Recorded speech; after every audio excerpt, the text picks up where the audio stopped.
You're watching Gumbo Live with L.C. Green. I'm here in Dothan, Alabama with a real good friend of mine, Pastor Rodney Smith, St. Louis, Missouri. Yes, sir. Native. Yes, sir. Very proud, St. Louis. Very proud. St. Louis, Missouri native. And he's the pastor here at Parks Chapel AME Church here in the city of Dothan, Alabama. And I was so happy and pleased when I called him and he allowed me to come here and sit down and put him on Gumbo Live. I think my audience is going to be very entertained. I told you that the purpose of this program is to have fun and be informative, and I think we'll be able to do that tonight with this fine pastor.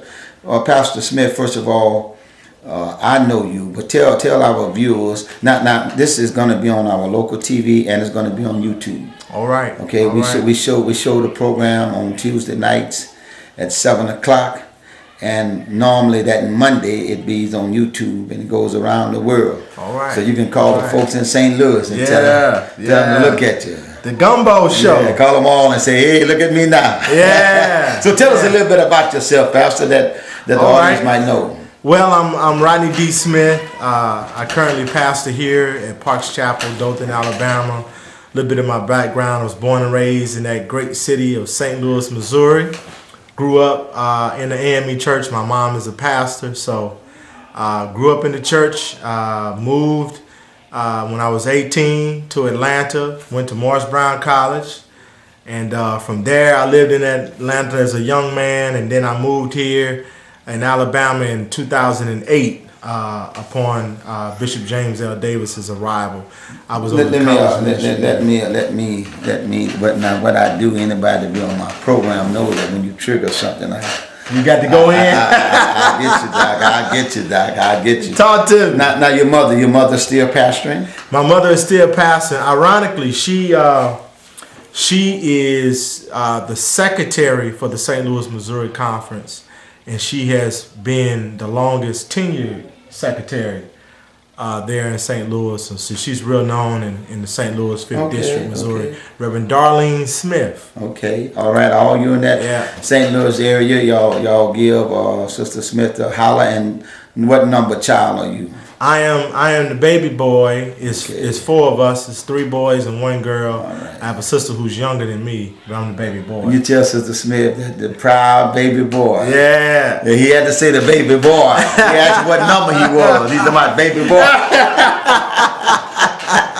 Look. I am always concerned, my dear brother, about the church and about the role of the church. Yeah. About the role of the church, and what I'm very pleased about tonight is that we can get a young preacher's perspective. I grew up in this church. This church is all I know, but I'm on the downside, and some of the things may have passed me by. I may not be up to date on something, but now tell me this. Let's talk about the church in general. Let's don't talk about no Pacific Church right now. Okay. Let's talk about the church in general. What is the role of the church in this world? Well, Reverend Green, I see it twofold. Okay. When you talk about the world, because we live in a very interesting world. Very much so. Even with the historic election of the first African American president, right? Statistically, African Americans in particular has taken some steps back. Okay, all right. When you look at the violence and the crime, right, in areas like Chicago, record-breaking numbers, right. Record-breaking numbers on hate crimes and even hate groups are out of just the numbers are off the charts. And so when you talk about the role, when I came up as a young boy, my mentors talked about the preachers who were in the civil rights movement, and it was a very strong social church. We knew that the church was the center of our community, and if we were going to get anything done, we had to start there. Today, I can't be honest and say that I have that same confidence in the church. I think we have really watered the gospel down. Number one, and number two, we have socially, I don't really see the church standing up, doing what we should do. Let's talk about several things. Several things you brought up that really triggered something in me. Crime is on the rise, but everything I see, church membership is on the decline. Absolutely.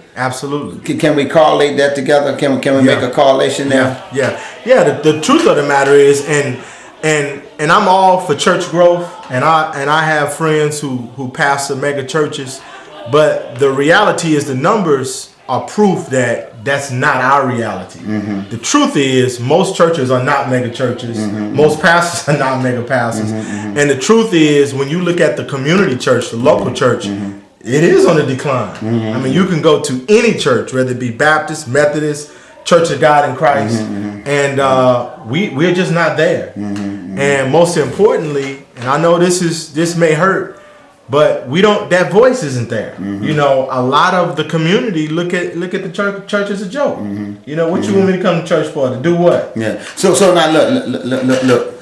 Help me now. Because I hear you saying a lot of things, and I want to make sure what I hear you saying is what you're saying. The church, voluntarily or involuntarily, has removed itself from the community and the concerns of the community? I believe so. Let me say this, because I know those of you streaming live, those of you watching us on YouTube say, no, not my church. Mm-hmm. All the comments that I'm saying, we know is not every church. Right. So let's stop there. Right. What we're talking about is the universal church and how things are here in America. And the reality is, yes, that is what I'm saying. And I'm speaking about proof. I had a town hall meeting, and we kind of polled some people in our community. And we really asked some raw questions. Mm-hmm. And what we got back from our community, we really didn't want to hear. Mm-hmm. Give us an example, Pastor. Perfect example. And this was embarrassing for me as a pastor. Okay. And it was very challenging for me as a pastor. Okay. But there was a young lady who lives in this community. Just to give you a little history of our church. Mm-hmm. This church, 20 years ago, well, not even 20 years ago, because we've only been here about 8 years. You're right. So 8 years ago, this was a white Baptist church, very prominent white Baptist church. That's exactly right. Predominantly white. Mm-hmm. And so this neighborhood changed. This neighborhood is considered the Ford Country in Dothan, Alabama, and so now it's predominantly black. And so when we purchased this church, this community changed, and that's why the previous church left. Right, that's right. And so when we had this sister who lives in this community, she said, "Pastor, I thought that y'all were a white church." Now that was embarrassing for me as a pastor. Right. Also challenging for the congregation to say we've got to do more. And so if that happened, and that's another thing, pastors start being realistic. I think pastors have gotten too arrogant, and we're not. We are out of touch with reality. Okay, we're gonna come back on that. We're gonna come back on that. How you deal with this? How you deal with this? I don't know if they feel threatening or what, but I've had personally, because I pride myself on being a community pastor, being involved in everything in the city. I used to pastor here in this city. One of the things that we must admit right now, Pastor, is that it's so much area to cover. Oh, absolutely. And we ain't gonna be able to do it at no one. We got to come back, man. We got to keep y'all interested. That's right. Y'all got to come back and see us. So this is what we're going to do real soon. Matter of fact, this would be the first series I did on my program. Wow, look out! I want to start the moment here. Yeah, the first series. Because once I have one guest and we through, know. Yeah. But listen, this is what we are going to do, and this is what we are going to do. We're going to talk about how to capture and keep our young people. That's a great challenge. That's a great challenge. That's good. Because the church is not going to die. Absolutely. You understand what I'm saying? Absolutely. And it's up to us to do CPR on the church. Absolutely. So we're going to continue to pick your brain. Not all tonight, because you got a family and everything you got to go to. And that's something else we're going to talk about. The challenge of being the pastor that you really want to be, and being the husband and the father that you have to be. Yeah. And sometimes that conflicts. Yeah. Sometimes that conflicts. And you spark something in me, if you don't mind me Sure, saying. Yes, go ahead. one of the things, and this is a good time for me to say this, we live in this generation where everybody's talking about keeping it real. Keep it real, be real. And part of our success in this generation is being real. Now I'm going to say this. And he don't have nothing to say about that. I'm going to say what I want to say right here. This brother is one of the realest pastors I know. Man. No, seriously. And what he does is what I call behind the scenes. Just the way he loves pastors, just how real he is, taking pastors under his wing, whether it's feeding them, whether it's lifting them up, telling them the truth about whatever the situation is. I've seen him in meetings. I've seen him out of meetings.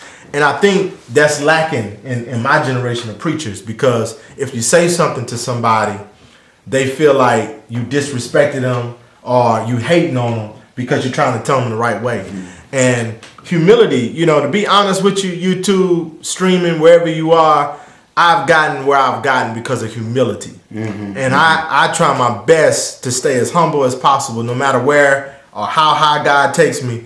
And this brother right here is a perfect example of what I feel like we've got to do to be successful. If we're going to take the body of Christ, if we're going to take the world by storm, and we're going to attract fresh and new people to our churches, it starts first with us being real with us.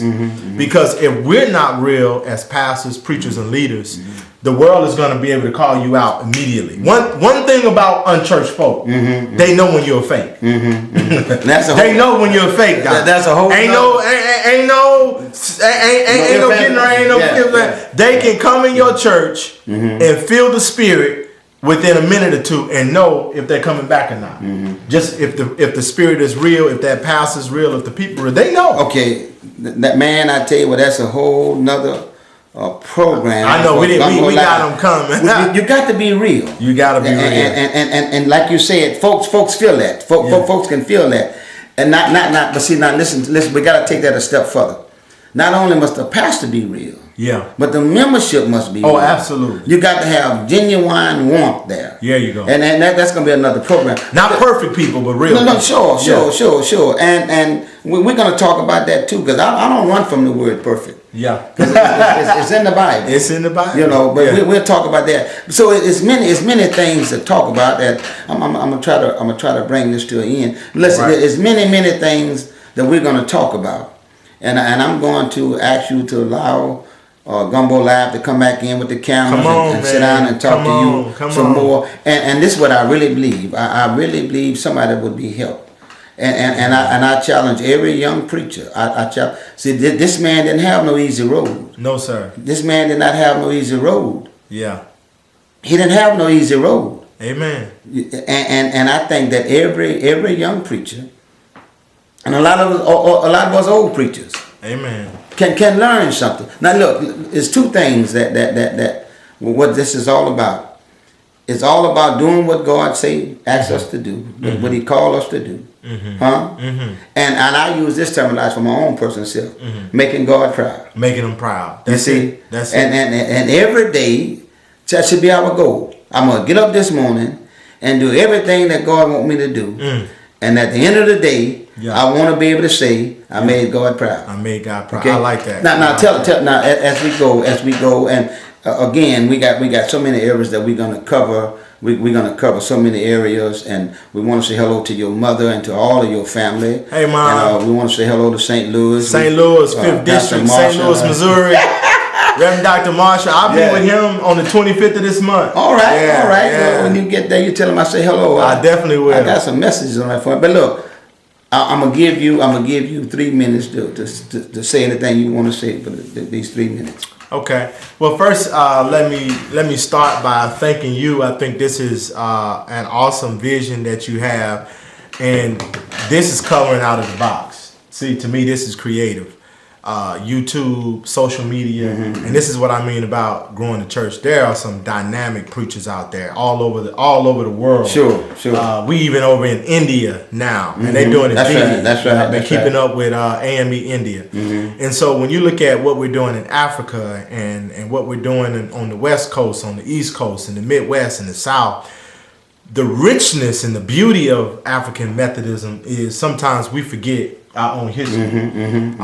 We have been there from the very beginning in terms of social justice. Right. I mean, that's right. our very foundation is social justice. That's exactly right. And that's what I'm excited about. And let me cut you off just for a minute. I think that's the thing that the young people, especially young preachers, is missing. Yeah. They don't understand our role in history when it comes to social justice. Absolutely. We were not behind. That's it. We were not on the sideline. Yeah. That's the thing that made me the most proud of being the LME when I was growing up. Seeing them LME preachers out there making a difference. Seeing the LME members out there making a difference. We were never on the sideline.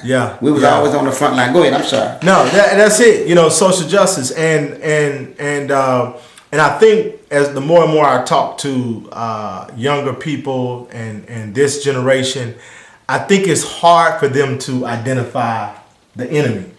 See, when you got white sheeted robes burning up churches and houses, you can see that enemy. Right. When you got people telling you can't drink on this fountain, you can see that enemy. Right. But it's quite different when it's being done in a way that you can't, because we're not really trained to see that. You see what I'm saying? Let me say this too. So much progress has been made because of somebody else. There you go. That your generation didn't have to try to see that. You understand what I'm saying? No. Because the obstacles that was there has already been removed. Absolutely. And you got new ones now. Don't get me wrong. Absolutely. You got new ones. Yeah. And it's easier to disguise the new ones because you never knew nothing about those ones. Absolutely. Racism is still alive. In fact, it's stronger than ever.